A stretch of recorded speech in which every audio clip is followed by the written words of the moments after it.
Italy is home to thousands of ancient buildings and history. There are many ancient castles throughout Italy, and with all that history, there are inevitably plenty of hauntings. One of the most famous haunted castles is the Castle of Montebello, situated in the province of Rimini in the region of Emilia-Romagna. This castle is famous for the story of Azzurrina, who was a little girl from the 14th century. She lived and died in the castle, and she is said to haunt this castle. The castle is open to the public to visit, and so many do, in the hopes to hear the voice or see the spirit of the little girl, Azzurrina. Azzurrina was born Gwendolina Malatesta around 1370 to Ugo Linuccio, the Lord of Montebello. What should have been a joyous occasion was severely overshadowed by dread and superstition of the times. For Gwendolina was born an albino, and in the Middle Ages this was an augury of great misfortune and the foretelling of bad luck. Albinos were also accused of being witches and burned at the stake. The Lord and Lady were terrified for the child's safety and how people would view her, so they came up with a plan to dye her hair black. Because the child's hair and skin was so pale, the dye didn't take very well to her hair and turned it blue instead of black. So, along with her already striking pale blue eyes and now blue hair, she was given the nickname Azzurrina, which means little blue one. Because Azzurrina now looked even more conspicuous with the dyed hair and striking eyes, she was confined to the castle with 2 guards to watch over her safety at all times. She wasn't allowed to leave the confines of the castle in case the villagers saw her and deemed her a bad augury or a witch. Of course, Azzurrina had no idea why she was confined to the castle. She lived there with a childhood innocence and was a playful child who used her imagination to play, as many an only child knows how. One day, on the 21st of June, 1375, the summer solstice, an unexpected, terrible storm came out of nowhere. Azzurrina was happily playing with a ball made of rags. The ball fell to the underground ice house, and Azzurrina, being like any other playful little girl, ran off to catch it. The bodyguards had taken their eyes off her for a second to look at the strange storm outside when they heard a blood-curdling scream. They turned back to find the child had vanished into thin air. They looked everywhere, and the search continued in vain for days afterwards. The child was nowhere to be found, and neither she or the ball were ever seen again. The storm instantly disappeared when Azzurrina disappeared. Some say Azzurrina had thrown her ball accidentally into the open cellar where the ice was stored. Others say an invisible force that came with the storm had been responsible for taking the ball and rolling it down into the cellar so that Azzurrina would follow. Her father was away from the castle in a battle at the time. He had the guards executed when he heard what had happened. On the 5th anniversary of her disappearance, Azzurrina returned to the castle as a ghost, and she reappears every 5 years, and now hundreds of paranormal investigators come to the castle to try and record a glimpse of Azzurrina either by sight or through EVPs. The tragic story of Azzurrina was passed down as word-of-mouth legend for more than 250 years before somebody decided to write it down. In 1620 it was recorded by a parish priest in a book about local legends and folklore, but unfortunately no copy of this book has survived to modern time. Some believe that the book might not exist at all. There is in fact no evidence that the story ever happened. Unless the priest's book ever turns up, it's easy to see why there may be doubts that Azzurrina's story originated as an authentic medieval legend. Leo Farinelli is a man who spent 20 years researching the story and contacting Azzurrina through psychics.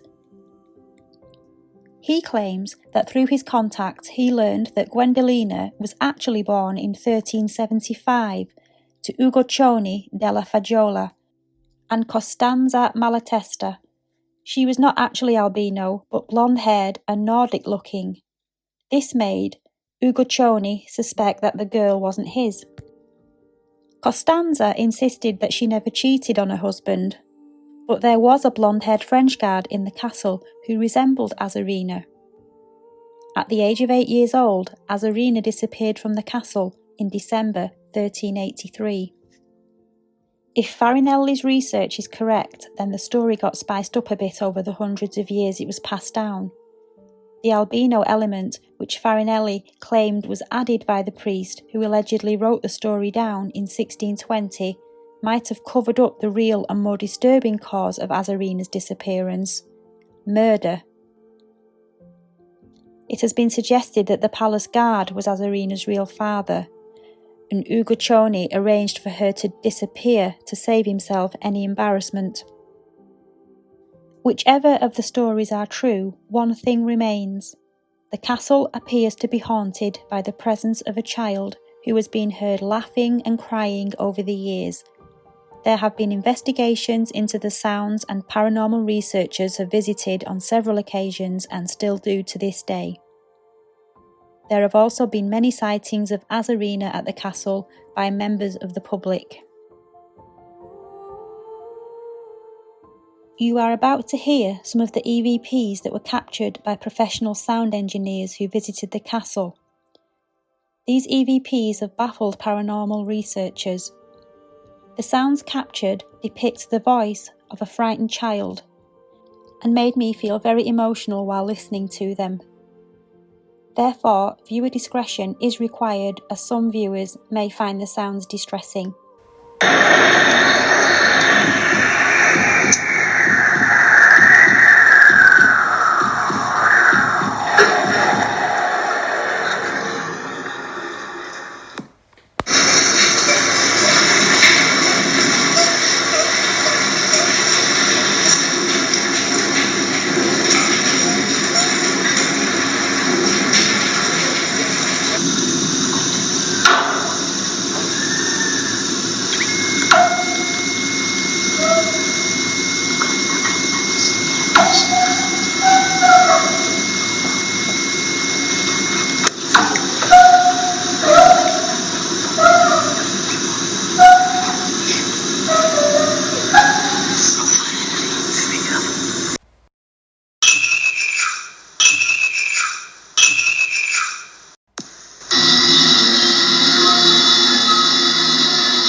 The Castle Museum has been open since 1990, and since the increased amount of visitors on site, the ghostly occurrences have also ramped up.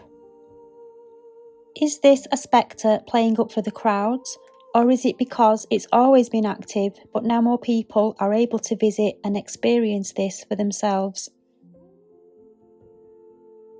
The legend of Azzurrina has also inspired a 2020 horror movie directed by Giacomo Franciosa, which was shot in the castle itself, and the shooting of which led to more stories and mysterious incidents within the building. Could the spirit of Azzurrina be trapped and earthbound there? Or are the phenomenon that people are witnessing a psychic recording trapped within the building of a tragic incident that took place here? Let's hope it's the latter rather than the former. Rest in peace, Azzurrina, and safe travels. Ginger fairies.